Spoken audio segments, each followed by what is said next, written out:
Bismillahirrahmanirrahim. Alhamdulillah. Alhamdulillahilladzi rafa'a qadral ilmi wal ulama. Ahmaduhu subhanahu wa nashkuruhu fis sarai wad dharra. Ashhadu an la ilaha illallah wahdahu la syarika lahul qail.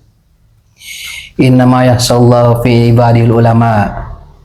Wa ashhadu anna Muhammadan abduhu wa rasuluh wa ala alihi wa ashabihil awfiya. Qala Allah Ta'ala fil Qur'anil Karim wa huwa asdaqul qailin. A'udzu billahi minasyaitonir rajim. Bismillahirrahmanirrahim. Ya ayyuhalladzina amanu taqullaha wa dharu ma baqiya minar riba in kuntum mu'minin. Baraya yang dirahmati Allah.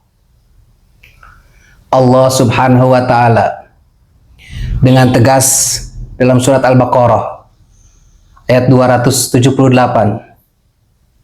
Allah berfirman, jika kamu orang yang beriman, wadaru ma baqiya minar riba, tinggalkanlah oleh kalian sisa-sisa riba.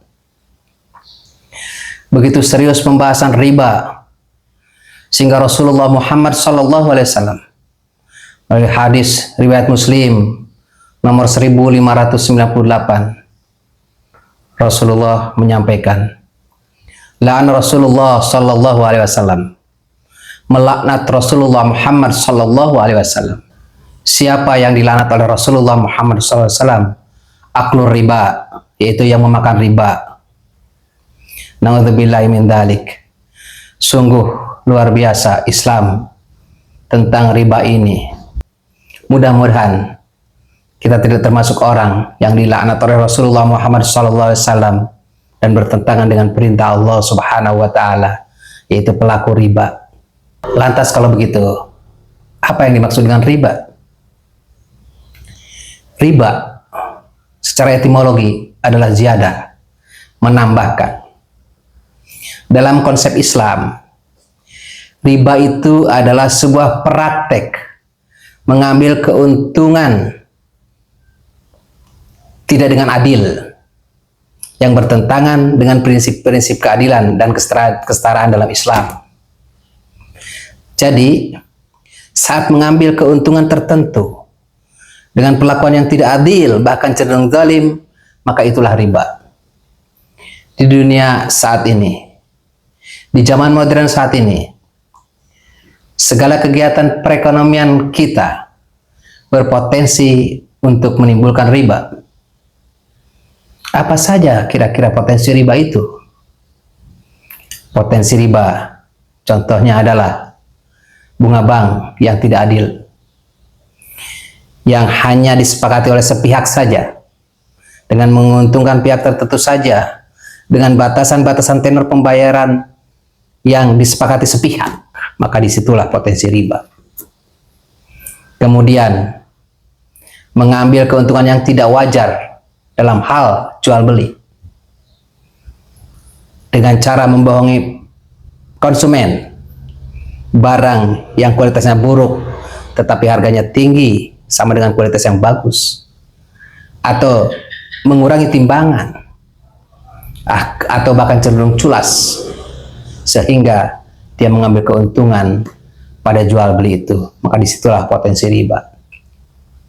Selain itu juga yang menjadi potensi riba adalah pengambilan uang yang tidak sah, korupsi, menyuap, pemerasan, pengintimidasian atau penekanan kepada orang agar orang memberikan uang, maka disitulah riba. Na'udzubillahi min dzalik. Hanya kita sendiri yang tahu, termasuk pelaku ribakah kita? Sudah memakan ribakah kita? Atau kita termasuk ke dalam golongan orang-orang yang dalam sistem riba itu di dalamnya? Na'udzubillahi min dzalik. Jika hal itu sudah terjadi, baraya, apa yang harus kita lakukan? Bertaubatlah. Segera tinggalkan perbuatan itu. Tinggalkan jauh-jauh. Minta kepada Allah Subhanahu wa taala supaya diberi kekuatan. Ya Allah, berilah hamba kekuatan untuk menutupi pinjaman-pinjaman hamba yang termasuk ke dalam riba, ya Rabb. dan hamba akan meninggalkan itu semua. Insya Allah Allah Subhanahu wa Ta'ala mendengar doa kita di bulan Ramadan ini. Kalau kita bersungguh-sungguh ingin keluar dari riba. Lantas kalau begitu, apakah kita tidak boleh pinjam meminjam? Oh, tentu boleh. Tetapi jadikanlah pinjam meminjam itu dengan qardul hasan. Apa itu qardul hasan? Itu peminjaman yang baik. Antara yang meminjam dan yang meminjamkan sama-sama mempunyai rasa kecintaan masing-masing. Yang memberikan pinjaman dengan cintanya kepada sesama makhluk Allah ingin membantu meringankan beban mereka. Dan yang diberi pinjam selalu berdoa kepada Allah, ya Allah, lepaskan kami dari lilitan hutang. Dan kalaupun sudah ada, maka segeralah mengembalikannya. Kalaupun sampai ajal menjemputnya, hutangnya belum terbayarkan kepada yang memberikan pinjaman, maka dengan legawa yang memberikan pinjaman mengikhlaskannya sehingga menjadi sedekah untuk dia di kemudian hari. Itulah qardul hasan. Lantas kalaupun terpaksa pun kita tidak bisa meminjam kepada perseorangan, hanya ada kepada lembaga atau bank, maka solusinya adalah carilah bank-bank yang berkonsep syariah. Saat ini banyak bank-bank yang berkonsep syariah. Apa yang berkonsep syariah? Yaitu bank yang dilandasi dengan kesepakatan yang jelas, keadilan, kesetaraan, dan mereka menghindari riba di dalamnya. Ada kesepakatan antara pihak bank dengan konsumen. Itulah bank-bank syariah. Kalaupun toh harus meminjam, pinjamlah kepada bank-bank yang berkonsep syariah. Itulah cara ikhtiar kita supaya kita terhindar dari riba. Kemudian apakah kita tidak boleh berbisnis supaya kita tidak terhindar dari riba? Oh, tentu bisa. Lakukanlah bisnis, tetapi bisnis yang menjadikan mudharabah sebagai konsep utamanya. Apa itu konsep mudharabah? Konsep mudharabah adalah konsep kesepakatan kedua belah pihak untuk berbisnis menghasilkan keuntungan yang dibagi dengan adil. Itulah konsep mudharabah. Bank-bank syariah sudah ada tabungan mudharabah, sudah ada investasi mudharabah yang berpotensi nasabah bisa ikut aktif dalam keuntungan bank dan mendapatkan bagian dari keuntungan itu. Carilah bank syariah dan lakukanlah mudharabah untuk melakukan bisnis Anda.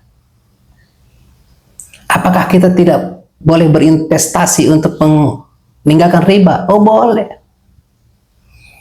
Tapi lakukanlah investasi yang bersifat yang menggunakan konsep musyarakah. Apa itu konsep musyarakah? Itu konsep kesepakatan kedua belah pihak membagi hasil dan membagi resiko secara proporsional. Saat ini pun bank-bank syariah sudah ada investasi musyarakah.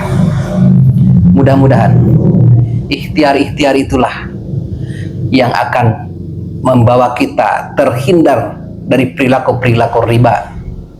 Dan mudah-mudahan kita masih terus melanjutkan hidup ini, melakukan perekonomian secara Islam, tapi jauh dari sifat riba.